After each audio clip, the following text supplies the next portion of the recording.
Bagaimana kabarnya semua?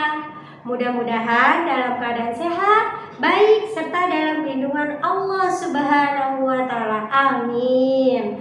Oke teman-teman, selalu istiqomah sholat 5 waktu dan sholat sunnah duhanya. Oke teman-teman, sebelum kita mulai belajar, alangkah baiknya kita berdoa terlebih dahulu. Yuk diangkat kedua tangannya. Bismillahirrahmanirrahim. Rabbi zidni ilma warzuqni fahma. Rabbi shrahli sadri wa yassirli amri wahlul 'uqdatam min lisani yafqahu qawli. Amin. Teman-teman, hari ini kita belajar pendidikan agama Islam tentang Nabi Muhammad Sallallahu Alaihi Wasallam, teladanku. Yuk disimak videonya.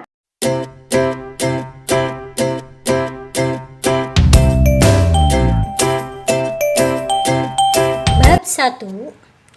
Nabi Muhammad Sallallahu Alaihi Wasallam, teladanku.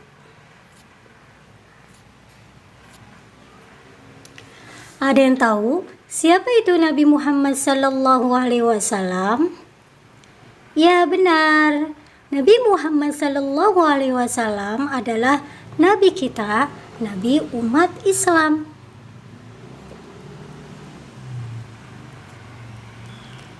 Nabi Muhammad Sallallahu Alaihi Wasallam adalah Nabi dan Rasul terakhir bagi umat Islam. Disebut Sayyidul Anbiya yang berarti pemimpin para nabi dan rasul Allah. Nabi Muhammad lahir di kota Mekah pada hari Senin tanggal 12 Rabiul Awal tahun Gajah atau 570 Masehi. Kenapa ya disebut tahun Gajah? Karena pada saat Nabi Muhammad lahir, ada pasukan gajah dan para tentara yang dipimpin oleh Raja Abraha yang ingin menghancurkan Ka'bah pada saat itu. Maka dari itu Nabi Muhammad disebutnya lahir pada tahun gajah ya teman-teman. Nabi Muhammad Sallallahu Alaihi Wasallam wafat di kota Madinah pada tahun 632 Masehi di usia 63 tahun. Diingat-ingat ya teman-teman. Ayahnya Nabi Muhammad Sallallahu Alaihi Wasallam bernama Abdullah bin Abdul Muttalib dan ibunya bernama Aminah binti Wahab. Ayahnya Nabi Muhammad Sallallahu Alaihi Wasallam meninggal ketika beliau masih di dalam kandungan. Dan ketika beliau berumur 6 tahun, ibunya juga meninggal. Jadilah Nabi Muhammad Sallallahu Alaihi Wasallam yatim piatu. Lalu beliau diasuh oleh kakeknya yang bernama Abdul Muttalib. Ketika beliau usia 8 tahun, sang kakek pun meninggal dunia. Kemudian Nabi Muhammad Sallallahu Alaihi Wasallam diasuh oleh pamannya yaitu Abu Thalib. Nabi Muhammad adalah seorang nabi yang memiliki akhlak yang mulia, sebagaimana diterangkan dalam surah Al-Qalam ayat 4. Bismillahirrahmanirrahim. Wa innaka la'ala khuluqin azim. Yang artinya, dan sesungguhnya kamu benar-benar berbudi pekerti yang agung. Masya Allah teman-teman, begitu mulianya akhlak Nabi Sallallahu Alaihi Wasallam sehingga sudah tercatat dalam Al-Quran. Sejak kecil, Nabi Muhammad Sallallahu Alaihi Wasallam selalu ceria dan percaya diri. Beliau tidak pernah minder dengan teman-teman sebayanya saat itu. Dan Nabi Muhammad juga mempunyai sifat mandiri. Di usia 8 tahun, Nabi Muhammad menggembala kambing.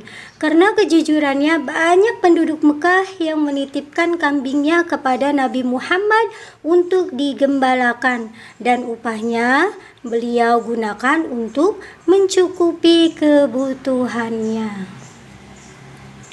Saat usia 12 tahun, Nabi Muhammad SAW ikut berdagang ke Syria dengan pamannya untuk belajar berdagang. Pengalaman berdagang membuatnya semakin mandiri. Setelah dewasa, beliau bekerja di tempat Khadijah untuk menjadi pengantar barang dagangan bersama kafilah dagang. Beliau melakukan pekerjaannya dengan penuh tanggung jawab, sehingga Khadijah sangat puas dengan pekerjaannya. Nabi Muhammad SAW mendapat julukan Al-Amin, yang artinya orang yang dapat dipercaya. Nabi Muhammad SAW dijuluki Al-Amin tersebut karena apa ya teman-teman? Karena kejujuran, kemandirian, tanggung jawab, dan kepercayaan dirinya. Diingat-ingat ya teman-teman. Ketika berdakwah pun Nabi Muhammad SAW sangat percaya diri meskipun kaum Quraisy menentang dan mengancamnya. Beliau tidak pernah takut dan terus berdakwah karena beliau yakin akan pertolongan dan perlindungan Allah. Oke teman-teman, dari kisah Rasulullah SAW ada keteladanan Nabi Muhammad SAW yang harus kita tiru, yang harus kita ikuti. Apa saja ya teman-teman? Yang pertama, Nabi Muhammad SAW adalah seorang yang memiliki akhlak yang mulia. Nah teman-teman harus meniru dan teman-teman harus mengikutinya. Ya harus apa ya teman-teman? Harus berakhlak yang baik, harus berakhlak yang mulia. Yang kedua, Nabi Muhammad SAW yang sabar dan tabah dalam menghadapi segala rintangan ketika berdakwah. Teman-teman pun juga sama, harus sabar dan tabah jika kesulitan dalam belajar ya. Teman-teman harus berusaha. Pemimpin yang adil, mandiri, percaya diri, dan mau menghargai pendapat orang lain. Nah, teman-teman juga sama, harus mandiri, percaya diri, menghargai pendapat temannya. Yang keempat, senantiasa Nabi Muhammad SAW menyeru dan menyebarkan perdamaian dan niat baik dengan sesama manusia. Oke teman-teman, ini adalah keteladanan Nabi Muhammad SAW yang harus kita ikuti, yang harus kita tiru dengan baik. Oke teman-teman, di sini ada tugas ya. Isilah dengan jawaban yang benar dan tepat. Nomor 1, siapakah nama kakek Nabi Muhammad SAW? Nomor 2, Nabi Muhammad disebut Sayyidul Anbiya yang berarti. Nomor 3, siapakah nama paman Nabi Muhammad?